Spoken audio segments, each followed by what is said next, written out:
إريتريا يا جارة البحر ويا منارة الجنوب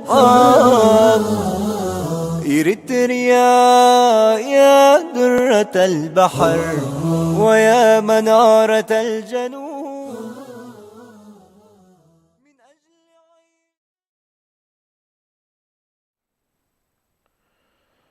بسم الله الرحمن الرحيم. الحمد لله رب العالمين، والصلاة والسلام على نبينا محمد وعلى آله وصحبه أجمعين. مشاهدي الأكارم، سلام الله عليكم ورحمته وبركاته. أهلا وسهلا ومرحبا بكم في حلقة جديدة من برنامجكم قضايا إريتريا.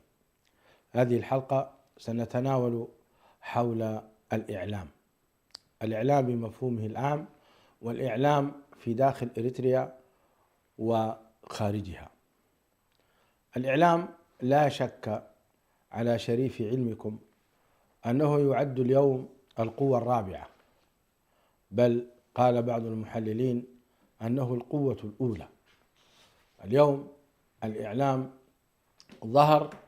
ظهرت قوته وظهر تأثيره على الشعوب وعلى النخب وعلى الحكام وعلى الرؤساء والمرؤوسين، فأثر تأثيرا كبيرا جدا. الشريعة الإسلامية اعتنت به كثيرا. من الإعلام الأذان، من الإعلام الشعر، من الإعلام الخطب المنبرية كل يوم الجمعة. إذا أراد ولي أمر من أمر المسلمين أن يعلن شيئا أعلنه في المجمعات.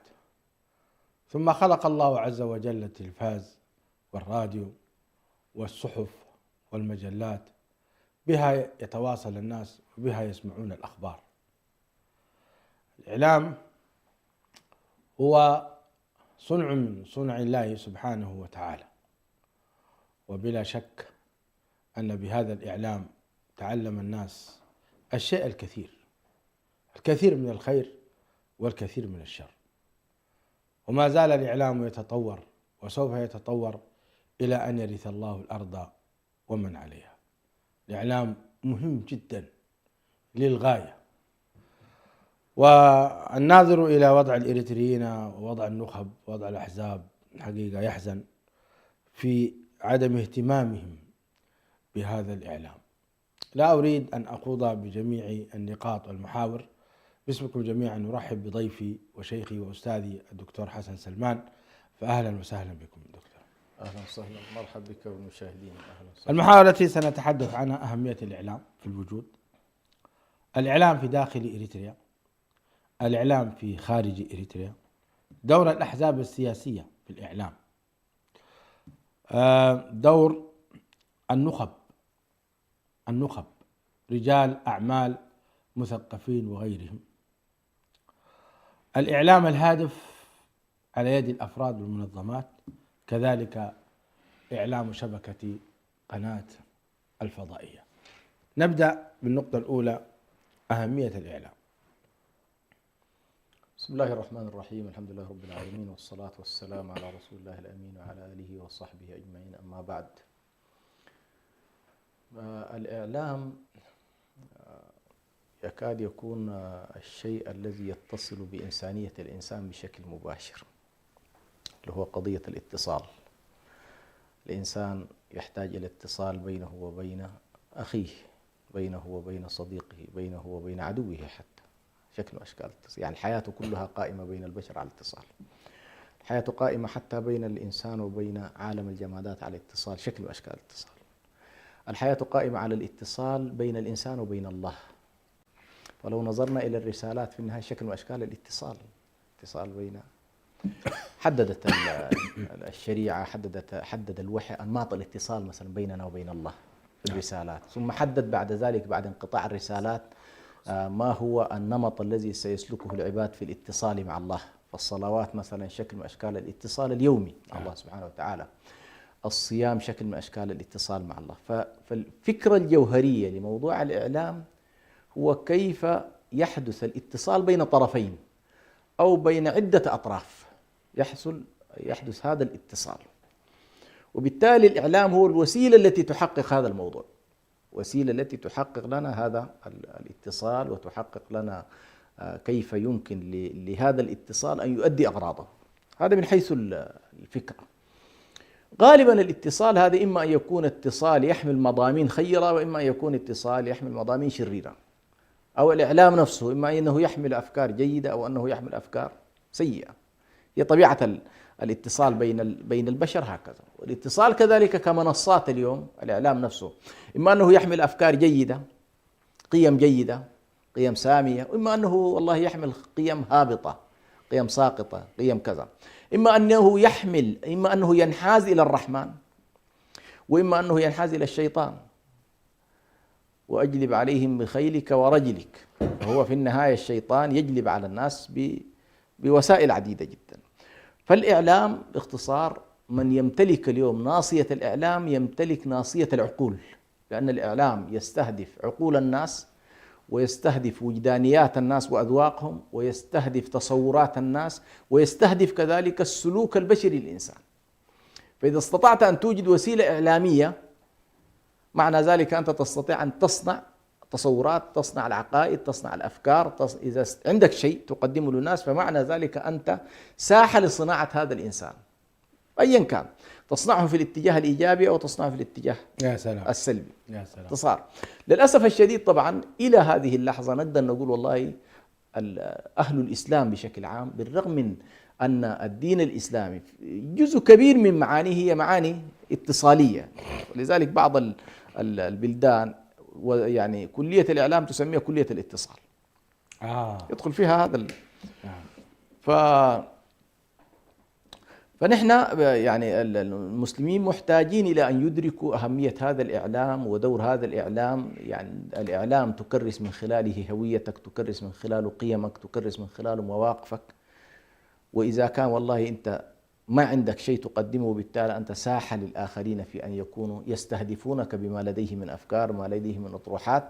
وللأسف الشديد اليوم نحن تقريبا الإعلام دخل إلى، كما تفضلت في المقدمة، دخل من ساحة الأطر الضيقة إلى ساحة التي نسميها اليوم بالعولمة تماما، بكل ما تعني هذه الكلمة: عولمة السياسة، عولمة الاقتصاد، عولمة الأفكار، عولمة كل القضايا. وبالتالي حتى الشركات العابرة للقارات صارت اليوم هي أقوى من الدول، بل الدول الآن تحت رحمة هذه الشركات العابرة للقارات. وكل ذلك ستجد من ورائه الإعلام الذي نتحدث عنه. أنا برأيي أن الإسلام هو أول من دعا إلى الإعلام. يا أيها المدثر قم فأنذر، يا أيها الرسول بلغ ما أنزل إليك من ربك، بلغوا عني ولو آية. وقد استخدم النبي صلى الله عليه وسلم في الإعلام كل الوسائل، فكان يعرض نفسه على القبائل، وكان حتى الصعود فوق الجبال والنداء بأعلى صوته. لو قلت لكم أن جيشا مصبحكم خلف هذا الوادي أكنتم مصدقي؟ كل هذه وسائل استخدمها الإسلام في الإعلام ليبلغ رسالة الله وليخرج الناس من الظلمات إلى النور. شكرا على هذه المقدمة الطيبة. الإعلام في إريتريا، ماذا تقول فيه؟ الإعلام في إريتريا، طبعا إذا جينا نتحدث عن الإعلام في إريتريا سنتحدث عن عدة نقاط. أولا، ما الإعلام الموجود؟ ثانيا، هل هو الإعلام حر؟ هل الإعلام في إريتريا حر؟ من المسيطر على الإعلام؟ وما القيم التي يدعو إليها هذا الإعلام الموجود في إريتريا؟ وتحت مسؤولية من؟ هذه الأسئلة نطرحها بين يديكم شيخ حسن. الله يجزيك الخير. إذا أردنا أن نأخذ الإعلام في إريتريا، طبعا التاريخ القديم قد لا يعني الآن يهمنا كثيرا في واقع اليوم. يعني خلينا نقول بأنه والله الفترة التي برز فيها الإعلام الحديث اللي كان وقتها على الأقل والله هو عبارة عن صحف، بغض النظر الصحيفة تبقى صفحتين، 3 صفحات، 4 صفحات، 20 صفحة، المهم الصحف اليومية اللي نسميها الصحف السيارة. أكثر مساحة انتشرت فيها هي العهد البريطاني. يعني العهد البريطاني بكل تميز يمكن أن تسميه عهد الإعلام. العهد البريطاني في إريتريا. العهد البريطاني في إريتريا، سبحان الله، وجدنا يعني تقريبا ما لا يقل عن 20 صحيفة قريب من 20 صحيفة. يوجد 20 صحيفة يعني تقريبا. هذه الصحف يا شيخنا كان فيها صحف ناطقة بالعربية، وصحف بالإنجليزية، وصحف بالإيطالية، وصحف بالتقنية، وصحف بالأمهرة. يا سلام، يعني 5 لغات. كل هذه اللغات كانت موجودة بغض النظر عن الأحجام. يعني أنت تتكلم الآن عن صحف بهذا الشكل، وفي صحف طبعا طابعها سياسي، في صحف طابعها ثقافي، في صحف طابعها ديني. بعض الصحف والمجلات داخل إريتريا كانت أشبه ما تكون مجلة إسلامية تتكلم عن حالة إسلامية. هذا غير ما كان يأتي إلى إريتريا من الخارج. طبعا كان إريتريا تغذى أيضا ببعض الصحف، خاصة ما ينتج في مصر من صحف، خاصة مجلة الوعي الإسلامي، مجلة التوحيد، هذه كانت تأتي إلى إريتريا وكان الناس يتداولونها في ذلك الوقت. لكن تصور إنك أنت في هذا العهد الذي نتكلم عنه بلغت الحرية السياسية والتناول الإعلامي، يعني أي إنسان عنده الإمكانية يعمل صحيفة كان قادر يعمل صحيفة بهذه اللغات التي تكلم. طبعا الحظ الأكبر من الصحافة كان تقرينيا وعربي، هذا الحظ الأكبر يعني مثلا الفترة بتاعت الاندنت، مثلا الفترة بتاعت تقرير المصير، ظهر الصحف لمجموعة الاتحاد، وظهر الصحف للرابطة مثلا، صحف الرابطة، صحف الاندن، ظهرت صحف ماذا مستقلة. كانت تسمى صحف الرابطة؟ تذكر الرابطة فيما أعرف صحيفة الرابطة. صحيفة الرابطة، أي نعم. فأنت أمام مشهد سياسي ومشهد إعلامي. وقتها ربما بعض الدول حتى المجاورة لنا ما كان فيها ولا صحيفة واحدة في الوقت الذي نتكلم عنه، لأنه بعض الدول مثلا بدأت في صحافتها بعد 56 57 مثلا. أنت هذا التاريخ أنت كان عندك منصة ضخمة جدا. عجيب. هذا طبعا سيفيدنا إن شاء الله فيما وصلنا إليه، أين نحن اليوم وكيف كنا بالأمس. نعم. يعني الشعوب دائما تتقدم في الإعلام، تتقدم في السياسة، تتقدم في الاقتصاد، ده الوضع الطبيعي للشعوب. طيب، هذا يدل على أن مستوى الثقافة في إريتريا كان عالي. مستوى الثقافة كان 20 صحيفة كان عالي جدا. 20 صحيفة معناته في كتاب، في مثقفين، في علماء. أحسن. في نعم، هو كذا. هذا يدل كان كل الأصناف هذه موجودة، كل الأصناف هذه تقريبا كانت موجودة، وكان لها قراءها وكان لها عجيب. أنصارها. وكان سبحان الله حتى الأقلام التي تكتب تشعر بأنها أقلام عالية جدا في ثقافتها، لم تكن أقلام عادية. جميل. يعني اليوم لو وقفت على وثائق الرابطة الإسلامية، وثائق التي كانت بيانات وتعبئة وجرائد وكذا، وما كان تراسل به الرابطة الأمم المتحدة، شيء عجيب. أنت في الأسلوب وفي الخطاب في الاستدلالات القرآنية، في الاستدلالات بالأحاديث النبوية، كان الحالة متقدمة جدا. هذا غير الأوقاف والشؤون اللي هو الإفتاء، لما تقف على كتابات المفتي ومقالات المفتي وتناول المفتي للقضايا، هذا شأن آخر. أنت تتكلم هنا عن حالة القائم عليها كتبه كانت تدرس في الأزهر إلى وقت قريب أو ربما إلى اليوم، وبعض الكتب تدرس في الهند، بعض الكتب اعتمدت باعتبار يا إريتريين ما سهلين على كذا. فالشاهد يعني عندك يوم من الأيام مثلا بعض الكتب التي حققها الشيخ الإمام المفتي اعتمدت مثلا في الهند كمناهج تدرس، باعتبار الرجل كان ضليع في المذهب الحنفي وكان من أئمة المذهب الحنفي. فإذا أنت في الحالة الإريترية يوم من الأيام الوضع لم يكن كما يعني للأسف هذا التجريف الذي نراه اليوم، التجريف جميل. هذا تاريخ حتى نستحضره. نعم. على كل نتجاوز هذه المحطة. دخلنا إلى الثورة الإريترية. جميل. الثورة الإريترية تحولنا من إعلام أشبه ما يكون إعلام دولة، إنه نحن وقتها خلاص الناس بتناقش في إنه يدونا الاستقلال ولا ما يدونا، مش كده، وعندنا أحزاب، والأحزاب لا تنشأ إلا في ظل دول، مش كده. على كل حصل الانضمام، وهيلة سلاس طبعا ألقى كل شيء، ألقى العلم وألقى البرلمان وكذا، تفجرت على كلنا الثورة الإريترية. وهنا نشأ مع الثورة الإريترية ما يمكن أن أسميه بإعلام الثورة الإريترية. إعلام الثورة الإريترية.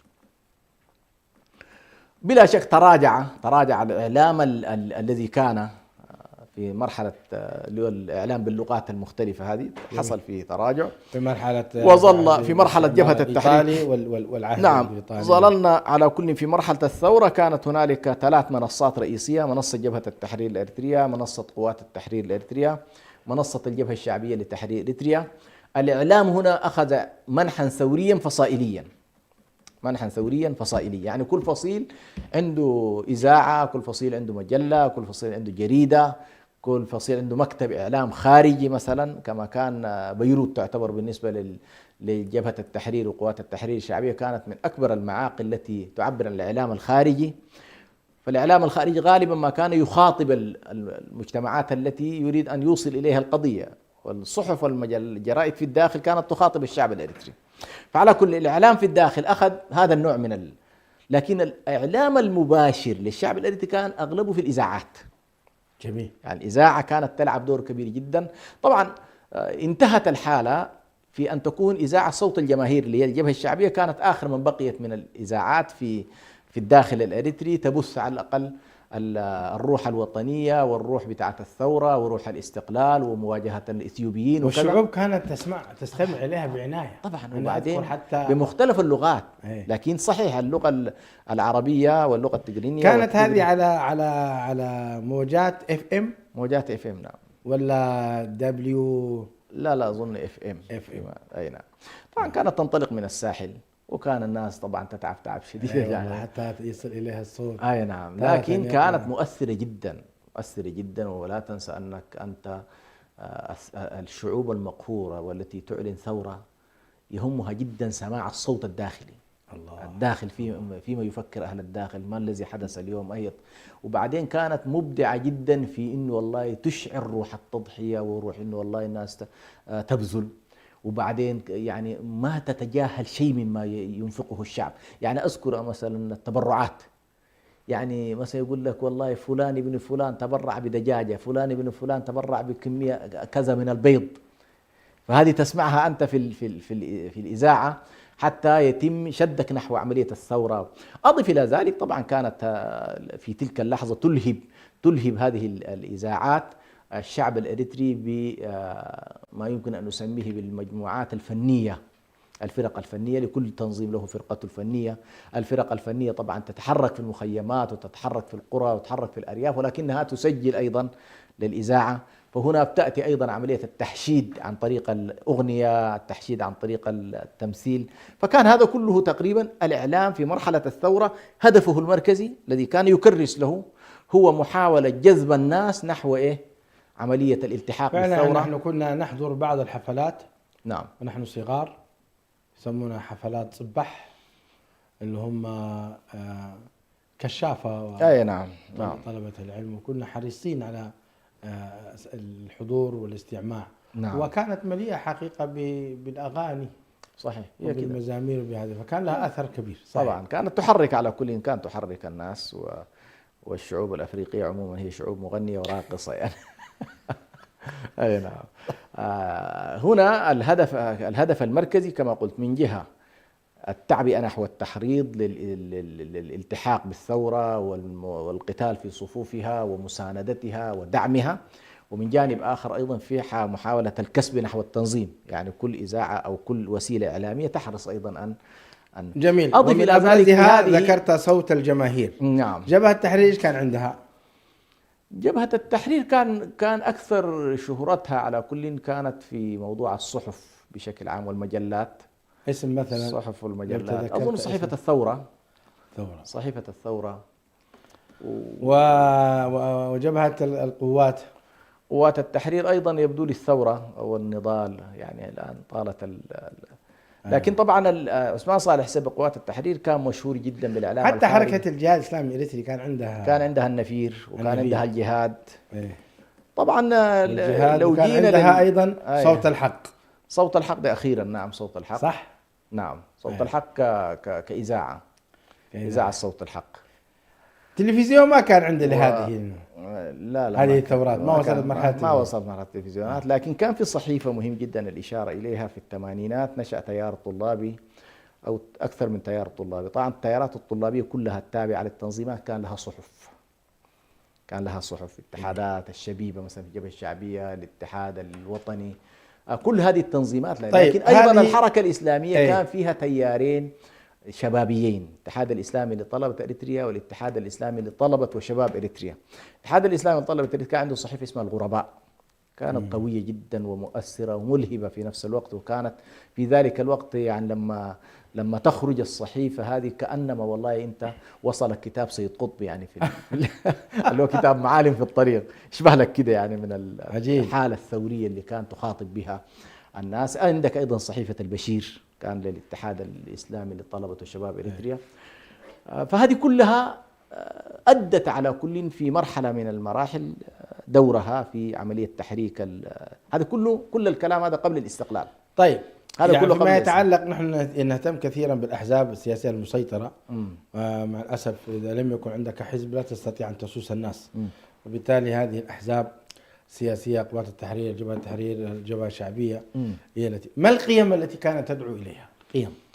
نعم، على كل هي طبعا للأسف الشديد جبهة التحرير الإريترية في مرحلتها قبل انهيارها والجبهة الشعبية كان الفكر الذي تبنته والأيديولوجيا التي تبنتها كانت يسارية للأسف الشديد، بمعنى أنه هي تحاول أن تؤطر الشباب وتؤطر منظومات الكوادر في سياق اليسار اللي كان وقتها، سواء كان يسار ماوي اللي هو محسوب على الصين، أو كان يسار سوفيتي في ذلك الوقت محسوب على الماركسية.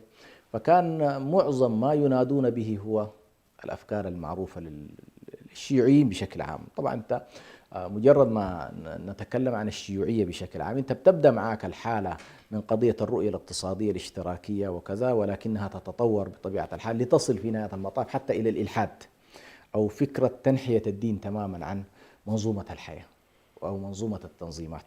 يعني فكانت هذه هي التي للأسف الشديد كانت هذه هي السائدة، هي السائدة وبالتالي أنتجت بطبيعة الحال هذه المرحلة أنتجت رموز وكوادر وقيادات محسوبة على هذا الاتجاه.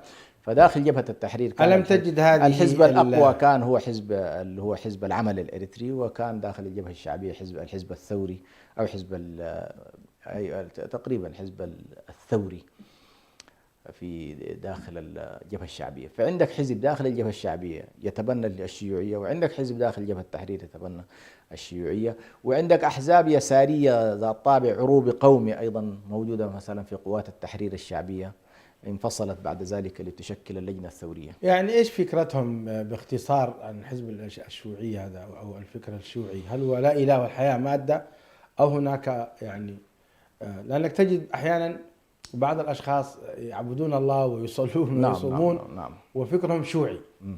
فكيف هنا يعترفون هي هذه واحدة من إشكالات سبحان الله التداخل بين الدين وغير الدين. يعني أحيانا بعض الناس تجد أنه يحرص على أن لا يخرج تماما من النمط الروحي، تجد هو نشأ في بيت فيه قرآن، فيه شخص يصلي، فيه تربية، فيه اتصال بالله، فتظل هذه محفوظة عنده، يحرص قدر الإمكان أن لا يخرج منها. لكن لم يبلغه، هكذا يبدو، لم يبلغه الإسلام والدين في المساحات الأخرى، الدين في ساحات السياسة، الدين في ساحات الاجتماع، الدين في ساحات الاقتصاد، لم يبلغه ذلك، ويظن بأنه فكرة الدين نفسها التي روج لها الغرب منذ أكثر من 200-300 سنة هي فكرة أن الدين صلة بين الإنسان وربه بس، فلسطين، ما له دخل لا في ما يتدخل. وبالتالي من ينمو داخل هذه الأحزاب ويتربى داخل هذه الأحزاب الصورة عنده عن الدين هو أن تكون لك علاقة مع الله منفصلة، ما عندنا معك قضية، أعمل ما شئت، أعبد ربك أو أعبد صخرة أو هذه شأنك أنت، لكن لا تأتي لتقول لي والله هذا الرب الذي أعبده يجب أن يكون له كلمة عندكم هنا في التنظيم، أيا كان المعبود هذا الذي أنت. جميل، وضحت الصورة. نعم. الآن ندخل على الإعلام. الغالب فيهم هؤلاء اليساريين هي تبني الرؤية الاشتراكية في الاقتصاد في مقابل الرأسمالية. جميل. فهو إنه والله عنده مشكلة مع الرأسمالية، عارف عيوبها، عارف إشكالاتها، عارف مظالمها، عارف كذا، فيتبنى الوجه إيه؟ المقابلة اللي هي الوجهة الاشتراكية. جميل. طيب ندخل الآن في الإعلام داخل إريتريا. الآن ما هو الإعلام الموجود وبيد من؟ نعم، طبعا منذ التحرير الإعلام تسيطر عليه السلطة السياسية. نفس الإذاعة التي كانت في الساحل دخلت أسمرة، نفس الصحيفة اللي كانت في الساحل دخلت أسمرة، نفس المكتب الإعلامي اللي كان في الساحل دخل أسمرة، وبالتالي لم تعلن تعددية سياسية، وبالتالي لم تعلن أيضا تعددية الإعلامية. هذا إلى هنا تقريبا الصورة، هذا المنطلق. لكن هل حصلت بعض المحاولات للخروج عن هذا النص كما يقولون؟ حصلت فعلا في الفترة ما بعد 94 95 إلى الفترة بتاعت مجموعة ال13 اللي هي الخلاف الذي حصل بين إسياس وبين رفقائه من المجموعة القيادية.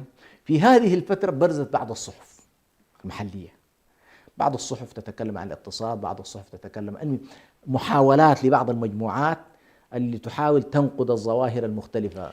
لا، نحن أولا خلينا يعني نفرش العرض بأننا نذكر أن في إريتريا مثلا ما هي وسائل الإعلام الموجودة؟ تي في إريتريا مثلا، الصحف الموجودة إريتريا الحديثة باللغة الإنجليزية والعربية والتيغرينية. هل في غيرها؟ لا يوجد. هي عندك إذاعة، أيوة. وعندك قناة فضائية، وعندك صحيفة باللغة العربية وصحيفة باللغة التيغرينية. إذاعة اسمها اللي هي صوت الجماهير. أيوة، صوت الجماهير إلى الآن موجودة. أظنها ب9 لغات. المهم هذه أيوة، لكن الغالب فيها هي اللغة التيغرينية. يعني جميل. باقي اللغات عندك الرقص والأغاني وكذا، لكن الأساس في الموضوع هو اللغة التيغرينية. والفضاء مسيطر عليه؟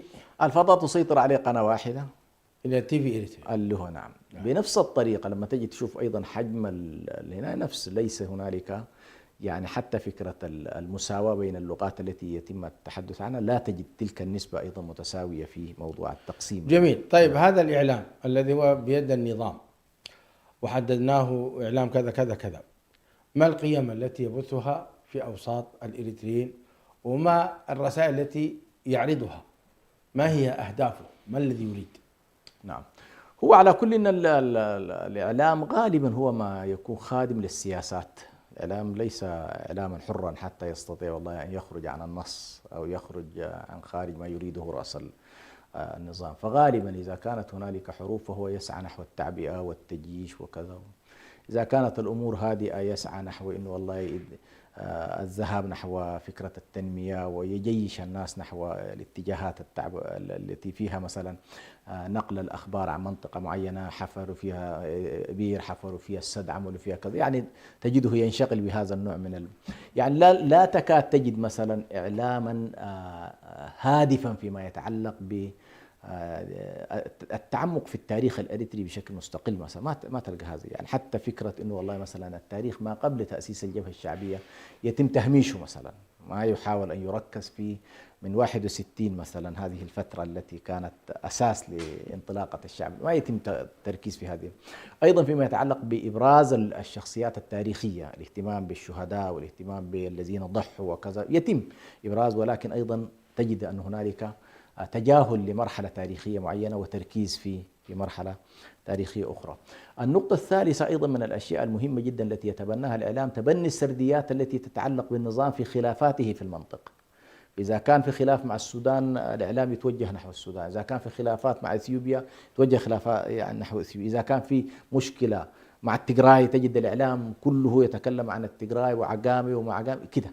فهو في النهاية حالة تعبئة مستمرة لتوجهات رأس النظام سلما أو حربا، أو حتى في إطار التوجهات الداخلية كيف يقرأ الوضع داخل حتى الأغاني التي يبثها أي في إطار أيضا في إطار الفلكلور إن صح التعبير. فهو يأتي لك أيضا بكل المجموعات لتظهر على الأقل ما لديها من ثقافة ومن أدب لكنها كما قلت لك لا تنعكس بأي شكل من الأشكال. المسلسلات والمسارح والمسرحيات التي يبثها النظام إلى أي هدف تهدف إليه؟ وغالبا هو ما المجتمع الذي تبثه هي المسلسلات والأشياء هذه فيها كل الطيف، في بالتجري في بالتجرينيا هذا كله موجود. لكن لو تلاحظ مثلا لما يبثون مثلا مسلسلات لها علاقة بالتجري مثلا، قدر الإمكان تجد أنهم يحرصوا على فكرة التفكيك لمنظومة القيم التي يتبناها هذا المكون المسلم. غالبا يكون فيها هذا يعني التناول، إن والله محاولة الخروج عن السائد وعن المألوف وعن ما نحن نعتبره حالة شرعية يجب أن يكون فيها. فتجد إن والله في نقد مثلا لما يمكن أن تعتبره أنت والله هذا من طيب من ثوابت المجتمع المسلم ومقدسات المجتمع، تجدها تنقد. لاحظت؟ ما يبالي بأنه، وده طبعا الأدب في سياقه العلماني كده هو. الأدب في سياقه العلماني شعاره هو الفن من أجل الفن. أنت لا تحاول يقول لك أن تقيد الفن أو أن تضبط الفن أو لا، هذا الكلام مرفوض في السياق العلماني. لكن الذي هو ليس طبيعي أنك أنت والله تبث أفكار وتبث أطروحات وتبث منظومات قيم وتبث أشياء تريد تنقد بها المجتمع، ولا تتيح لهذا المجتمع الدفاع عن نفسه في إيه؟ في ما تقوم به أنت. جميل. طيب فهمنا أن يعني الإعلام في إريتريا متخصص فيما يتعلق بالحفاظ على النظام وكذلك بث القيم التي يعني يستفيد هو منها. فيما يتعلق لماذا النظام لا يسمح بتعددية الإعلام؟ لماذا الإعلام حصرا على النظام فقط؟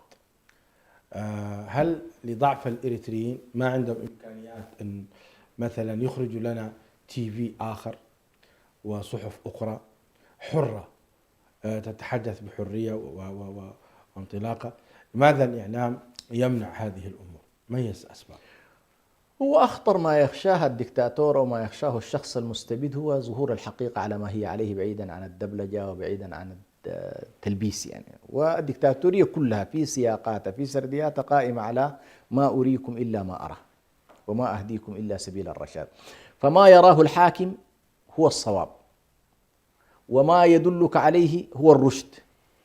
وبالتالي هذه وإذا بدأت تعترض مصيرك إما القتل أو السجن، ما عندك خير، لنخرجنكم من أرضنا أو لتعودون في ملتنا. الله، هذه الطريقة التاريخية المعروفة. الله. طيب هو يخشى عموما الأنظمة الدكتاتورية لضعفها، تخشى من مجرد الكلمة،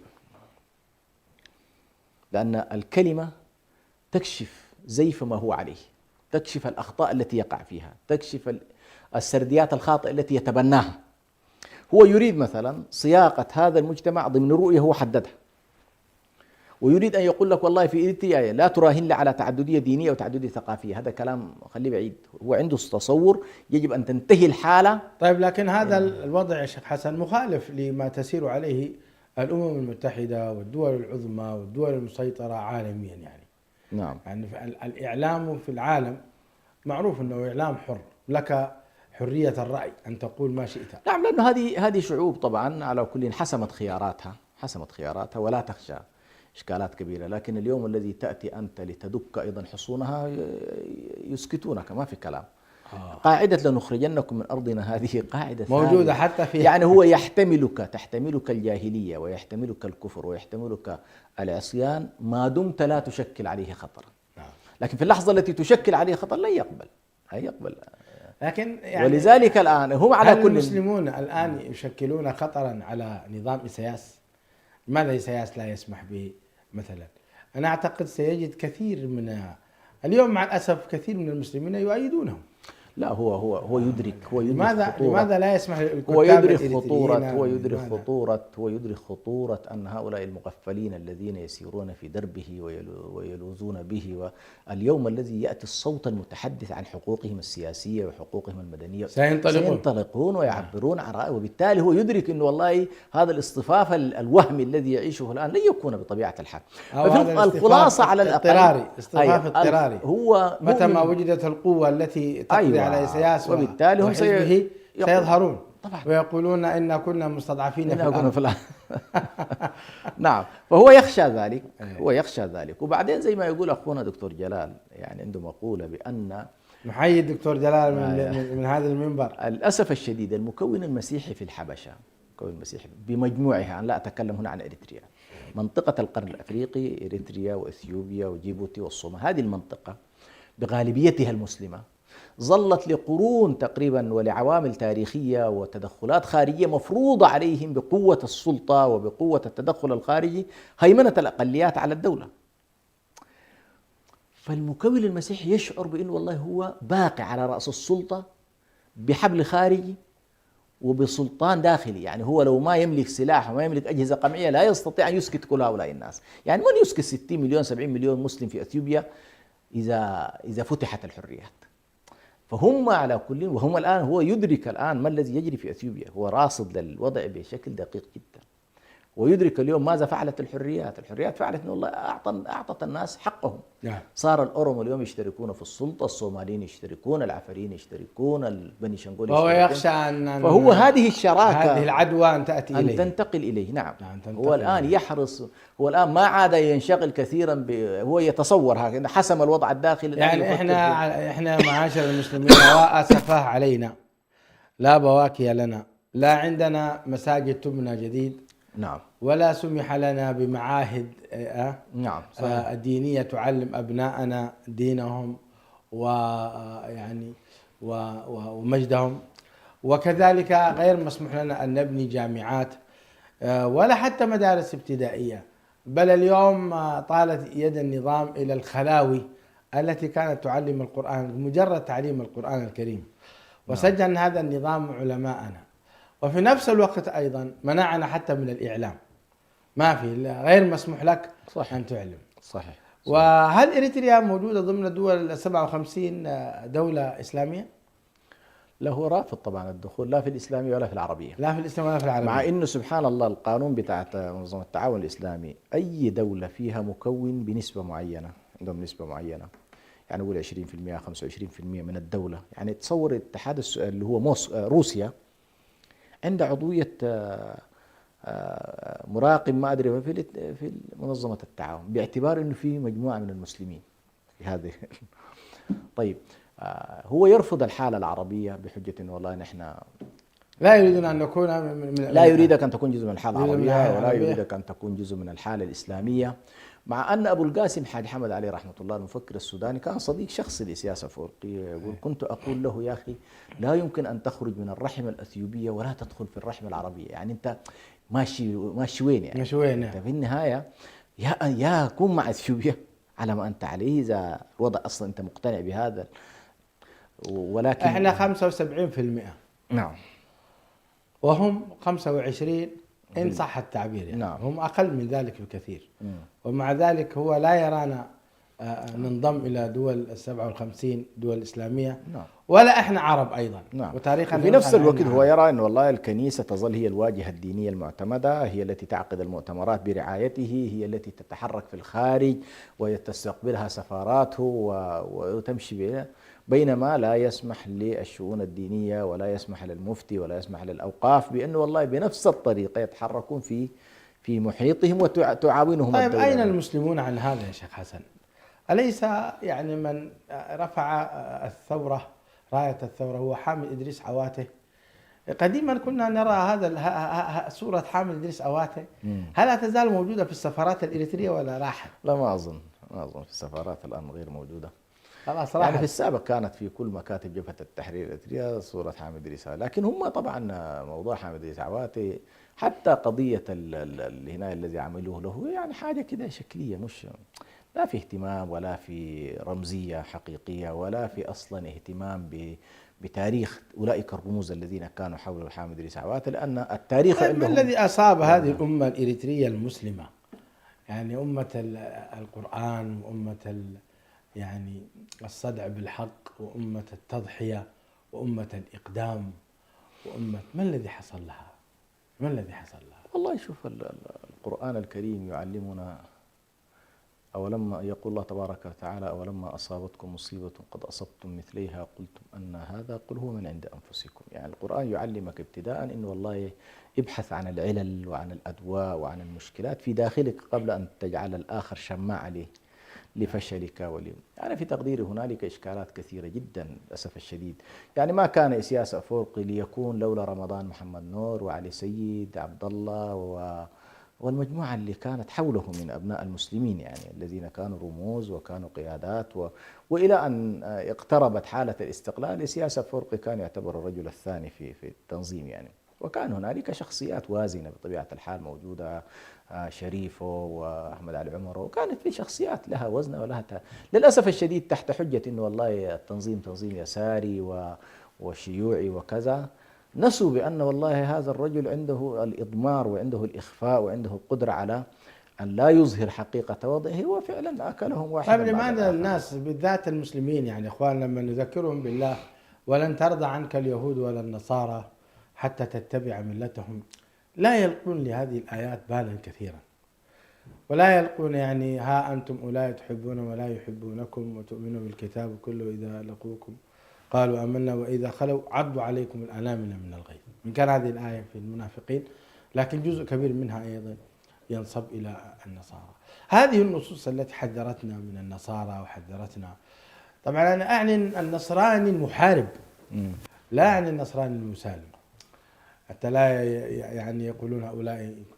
أقول أنا يعني أنا لومي الآن لإخواني المسلمين، لماذا ابتعدوا عن تعاليم هذه الآيات التي توجه؟ برأيك ما هو السبب؟ هو طبعا للأسف الشديد يعني إنسان أول عدو ما يجهل، الإنسان عدو ما يجهل. كثير من المسلمين الذين تتكلم عنهم قليل منهم من حصل على الثقافة الإسلامية، وقليل منهم من تعلم الدين على أصوله وعلى أحكامه وعلى فروعه، وقليل منهم من جعل الدين والوحي مركزية في تفكيره، قليل جدا. يعني الذي يقرأ مثلا حياته كلها لماركس أو عفلق أو يقرأ للفلاسفة الغربيين من شرقا أو غربا، تتشكل عقليته بطبيعة الحال بنمط مختلف تماما، لدرجة أنه الآن وهو يستمع إليك يراك أنت والله غريب، ما هذا الكلام. يعني في ناس إلى اليوم شافت إسياس أفورقي وقد تعرى عن كل الشعارات التي كان ينادي بها، ومع ذلك متمسكين به، مع أن الآن كثيرين استيقظوا أدركوا أن والله لعب بهم، وأن القضية لم تكن علمانية ولم تكن وطنية، ولا يحزنون. يعني هي حالة طائفية شوفينية ضيقة جدا. وسياسة أفورقي اليوم قلب ظهر المجن، وصار يحاول أن يكون زعيما للمسيحية في القرن الأفريقي وليس فقط في إريتريا. هذه الحالة اليوم. عجبا والله. من يصفق له إحنا المسلمين. نعم. لكن المهم جدا الذي نشير إليه شيخ برهان هو كيف نجعل من الوحي هاديا لنا. الله تبارك وتعالى اللحظة التي أنزل فيها حواء وآدم وقيل اهبطا منها جميعا فإما يأتينكم مني هدى، من أعرض عن هدايات الله أصيب بكل ما نحن فيه. الله المستعان. الله عز وجل يقول ومن أعرض عن ذكري فإن له معيشة ضنكا. هذا الذي ونحشره يوم القيامة أعمى قال رب لما حشرتني أعمى وقد كنت بصيرا قال كذلك أتتك آياتنا فنسيتها وكذلك اليوم تنسى. طيب فالذي لا يجعل الدين بوصلته. أنا وقفت مرة سبحان الله في قوله تعالى والله أعلم بأعدائكم. الله. كنت أقول طيب هو الذي أعلم بأعدائنا، هل حدد لنا الأعداء أم تركهم؟ لا، أكيد حدد لنا النصارى وطبيعتهم، واليهود وطبيعتهم، الكفار وطبيعتهم، المنافقين وطبيعتهم، والملاحدة كل هؤلاء كيفية محاربتهم كيفية. نعم. طيب يقول لك بس أنت في إطار السلوك الإنساني يقول لك ألا يعلم من خلق؟ أنا أعلم هذا الإنسان، أعلم تفكيره، أعلم تصورات، فهو يديك روشتة لكل واحد. إذا أنت والله ما حاولت ترجع إلى هذا القرآن لتتعرف على الأنماط لا تستطيع أن تهتدي. صحيح. وبالتالي ستقع كل مرة في مشكلة. صحيح. كل مرة في مشكلة يعني. نعم. طيب شيخ حسن، بقي معنا دقائق معدودات، نريد أن نختم بالإعلام الخارجي خارج إريتريا. نعم. هب نحن اليوم سلط علينا هذا النظام بما كسبت أيدينا، والله المستعان، ولعلنا نتوب ونعود إلى ربنا وإلى كتاب ربنا سبحانه وتعالى. لكن الذين في الخارج أيضا، طيب ما الذي يجعلهم أن لا يتطورون في هذا المجال؟ فلو أخذنا مثلا نبذة عن الإعلام في أوساط الأحزاب السياسية، أين إعلامهم؟ الإعلام في وسط النخب، أين إعلامهم؟ الإعلام في وسط الأفراد، منظمات وغيرها، أين إعلام هؤلاء؟ وما هو الإعلام الذي يبثونه أصلا؟ هل يوجد إعلام؟ هذا السؤال الأول. ثم ماذا يبثون؟ نعم.